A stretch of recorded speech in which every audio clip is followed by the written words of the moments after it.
श्री शिवाय नमस्तुभ्यम, हर हर महादेव, जय महाकाल, जय माता रानी। कैसे हैं आप सभी लोग। देखिए, आप सभी को पता है शारदीय नवरात्रों के बहुत ही विशेष दिन चल रहे हैं और ये वो नवरात्र हैं जो कि दीपावली से जस्ट पहले पड़ते हैं। पूज्य गुरुजी ने कहा कि अगर आपके घर में संपदा की कमी है, कोई मनोकामना पूरी नहीं हो रही या फिर आपके घर में धन की आवक सी रुक गई है, तो गेहूं के 21 दाने आपकी रसोई में आपको रखने होंगे। पूज्य गुरुजी ने कहा नवरात्रे खत्म होने से पहले आपके घर में धन की आवक होना स्टार्ट हो जाएगी, घर में संपदा और वैभव की वृद्धि अचूक मात्रा में होगी। पूज्य गुरुजी की कथा से सुनकर के और समझ करके संपूर्ण उपाय को बड़े ही आसान भाषा में आपको बताऊंगा, परंतु उससे पहले आप सबसे एक छोटी सी प्रार्थना।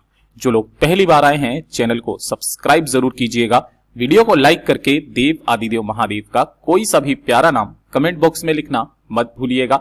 साथ ही साथ माता रानी की जय जरूर लिखिएगा।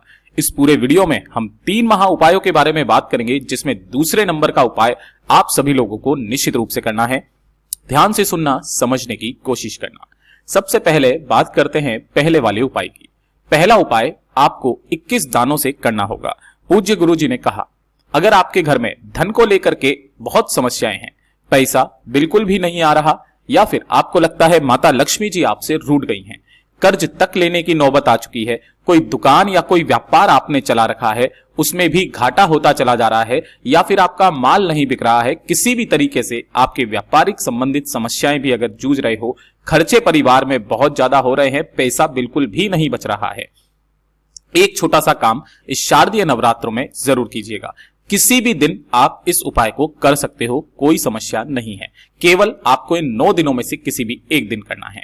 आपको लेना होगा इस तरीके से एक छोटी सी कटोरी। आपके घर में स्टील की कटोरी मिल जाएगी, आप उसे ले सकते हैं। इसी कटोरी में आपको गेहूं के गिनती से 21 दाने आपको लेने हैं। लेकिन यह चीज ध्यान दीजिएगा कि आपने जो भी गेहूं के दाने लोगी वो एकदम आखा होने चाहिए, टूटा हुआ दाना नहीं होना चाहिए। 21 दानों को आपको इसी कटोरी के अंदर रख लेना है और साथ ही साथ आपको चाहिए होगा एक बेलपत्र। अब इस एक बेलपत्र को आपको किस तरीके से लेना है वो चीज ध्यान दीजिएगा। जब भी आप भोले बाबा के मंदिर में जाएंगे तो शिवलिंग पर जो भी बेलपत्र चढ़ा हुआ है वो एक बेलपत्र आप अपनी कामना कह करके उठा करके ले आएंगे, ठीक है। इसी बेलपत्र को आपको काम में लेना है। शिवलिंग पर चढ़ी हुई बेलपत्र और 21 गेहूं के दाने इसी वाली कटोरी के अंदर आपको रख लेना है। रख करके अपने दाहिने हाथ में इसे लेकर किसी भी समय पर आपको अपने पूरे घर में श्री शिवाय नमस्तुभ्यम मंत्र का स्मरण करते हुए घूम जाना है, जितने भी कमरे हों।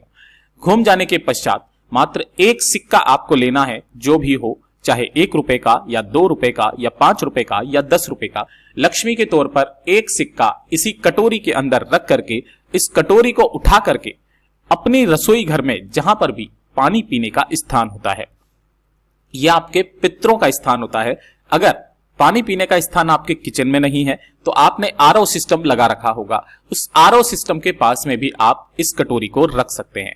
इस कटोरी को रख देने के पश्चात आपको इसके पास ही एक गाय के घी का गोल बाती का दीपक लगा देना है। इसे आपको नवरात्रि की किसी भी एक रात्रि को कर लेना है।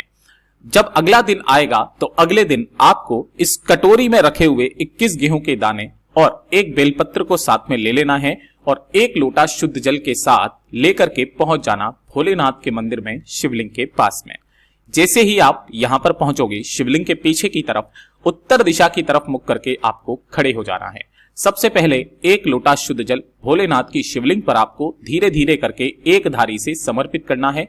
जल समर्पित कर देने के पश्चात जो आपने एक बेलपत्र लिया है, अपनी मनोकामना, घर में धन संपदा की वृद्धि की कामना करते हुए माता अशोक सुंदरी के स्थान पर ऐसे समर्पित करना कि डंडी जलाधारी की तरफ रहे, बीच वाली पत्ती शिवलिंग की तरफ में रहे।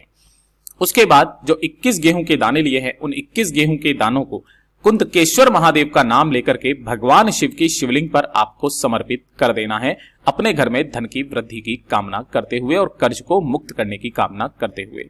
अपनी कामना करने के पश्चात भोले बाबा से विनती करके इन 21 गेहूं के दानों में से 7 गेहूं के दाने आपको यहां से उठा लेना है और उठा करके इन्हें अपने घर पर ला करके किसी भी लाल कपड़े में, ध्यान दीजिएगा, लाल सूती कपड़े के अंदर इसकी एक पोटली बना करके अपने घर के मंदिर में इस पोटली को रख देना।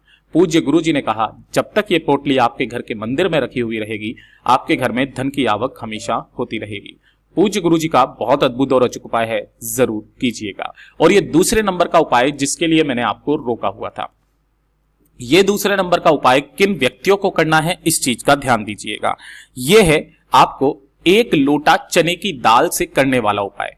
अगर आपके किसी भी कार्यों में बाधाएं उत्पन्न हो रही है, आपके कोई भी कार्य बन नहीं रहे हैं, चाहे आपकी नौकरी से संबंधित कोई कार्य हो या फिर आपकी शादी ब्याह में किसी भी तरीके की कोई देरी हो रही हो, किसी भी व्यापार संबंधित समस्या में देरी हो रही हो, तो किसी भी कार्य को सिद्ध करने के लिए, आपके संपूर्ण कार्यों को सिद्ध करने के लिए, चाहे वो आपकी कोर्ट कचहरी का काम हो, चाहे कैसा भी काम हो, इस वाली अपनी कामना को करके इस उपाय को कर लीजिएगा।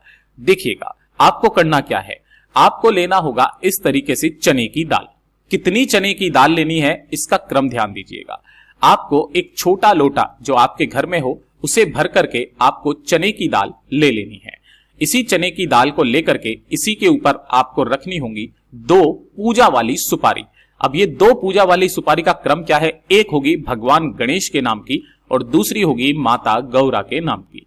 इन दोनों को लेना और इसी वाले कलश के ऊपर की तरफ में आपको चने की दाल के ऊपर ही रख देना है और साथ ही साथ लक्ष्मी के तौर पर एक सिक्का जो भी हो, 1 रुपए का, 2 रुपए का, 5 का या 10 का, इसी लोटे के ऊपर आपको एक सिक्के को भी रख देना है।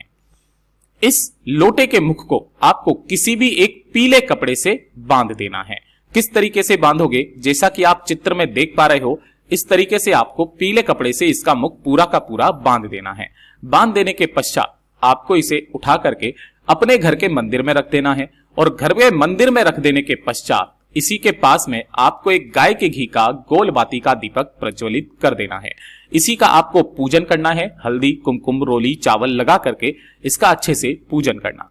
पूजन करने के पश्चात अब ध्यान दीजिएगा, जैसे ही आप पूजन कर लेंगे उसके बाद में आपको एक नियम मान करके चलना है कि आपको अपने मुख से कुछ भी शब्द बोलना नहीं है, मौन धारण करे रहना है। मौन धारण करके ही आपको यह वाला उपाय करना है। इस कलश को यहां से उठाना है और आपके घर के आसपास जो भी मंदिर के पुजारी हो, ब्राह्मण जन हो, है ना, उनके पास में जाना है और अपनी मनोकामना अपने मन में कहते हुए उस कलश को पूरा का पूरा, उसी कलश को आपको ब्राह्मण जन को क्या कर देना है, दान में देना है, अपनी कामना कहते हुए। यह वाला जो उपाय है आप किसी भी बुधवार के दिन कर सकते हो, चाहे कोई सा भी बुधवार हो, नवरात्रे का हो, कार्तिक का हो, चाहे कैसा भी हो। पूज्य गुरु जी ने कहा 3 महीने तो तब होंगे जब आपका वो कार्य पूर्ण हो जाएगा। अगर आपकी शादी ब्याह से संबंधित या किसी भी तरीके की चीजों से संबंधित कोई समस्या आ रही है, सारी समस्याएं खत्म हो जाएगी। पूज्य गुरु जी का बहुत अद्भुत और अचूक उपाय है, जरूर कीजिएगा। और अब बात करते हैं तीसरे वाले उपाय की। ये जो तीसरा वाला उपाय है, ये आप सभी लोगों की, खास करके उन माताओं बहनों की समस्या खत्म करेगा जिनके घुटनों में बहुत ज्यादा दर्द रहता है, कमर में बहुत ज्यादा दर्द रहता है, कंधों में बहुत ज्यादा दर्द रहता है, शारीरिक कष्ट बहुत ज्यादा हो रहे हैं, परेशानी खत्म होने का नाम नहीं ले रही है, सब कुछ करके देख लिया, यहां तक कि घुटने बदलवाने की जरूरत अगर पड़ चुकी है, तो एक बार लगातार 7 दिन ये वाला उपाय करके देख लीजिएगा। आपको इस तरीके से चाहिए होगा थोड़ा सा इत्र। अब जो भी आप इत्र लोगे, एक चीज का ध्यान रखना, केवड़े के इत्र के अलावा आप कोई सा भी इत्र ले लेना, जो भी आपको मिल जाए। इसी के साथ में 1 लोटा शुद्ध जल आपको अपने घर का चाहिए होगा तांबे के कलश में, ठीक है। और इसी के साथ में आपने जो भी इत्र लिया है, उस इत्र की 2 से 4 बूंदे आपको इसी जल में डाल देना है और थोड़ा सा गंगा जल इसी वाले कलश के अंदर 2 से 4 बूंदे मिला लेना है। इस कलश को लेकर के पहुंच जाना है भोलेनाथ के मंदिर में, शिवलिंग के पास।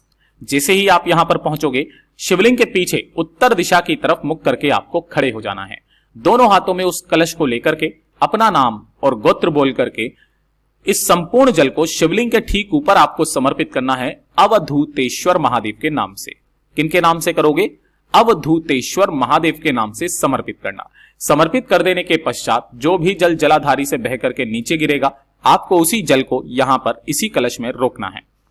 इस जल को ले जा करके आपके शरीर के जिस स्थान पर भी दर्द होता है वहां पर लगा लेना है और इसी जल का आपको आचमन करना है।